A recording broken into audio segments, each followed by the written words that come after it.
वीर अर्जुन अब पूरे बृजपुर गांव का हीरो बन चुका था। लेकिन खजाना मिलने के कुछ महीनों बाद गांव में अजीब घटनाएं होने लगीं। रात में किसी झील से रहस्यमयी रोशनी दिखाई देती थी। कुछ जानवरों के अचानक गायब हो जाने की खबरें भी आने लगीं। एक दिन अर्जुन के पास एक बुजुर्ग महिला आई और बोली, बेटा, वो झील कोई साधारण झील नहीं है। अर्जुन को यकीन नहीं हुआ, लेकिन उसकी साहसी आत्मा चुप नहीं रह सकी।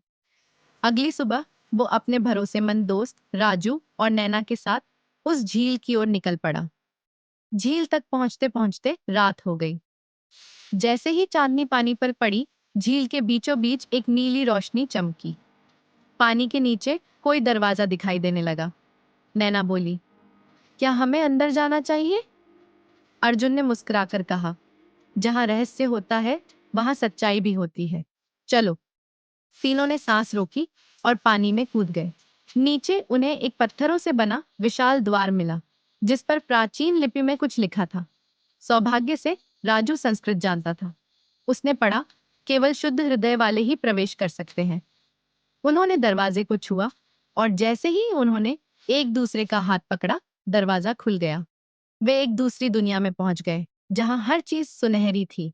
हवा मीठी खुशबू से भरी थी और आकाश में तैरते द्वीप थे। पर वहां एक संकट खड़ा था। उस दुनिया की रानी ने बताया कि सोने का खजाना वास्तव में इस जादुई दुनिया की शक्ति थी। अगर उसका संतुलन टूट जाए तो दोनों दुनियाएं नष्ट हो जाएंगी। अब अर्जुन को अपनी गलती समझ आई।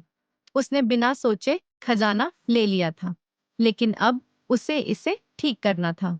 रानी ने कहा, अगर तुम तीनों अपने साहस, ईमानदारी और बलिदान से इस शक्ति को पुनः स्थापित कर दो, तो संतुलन बहाल हो सकता है।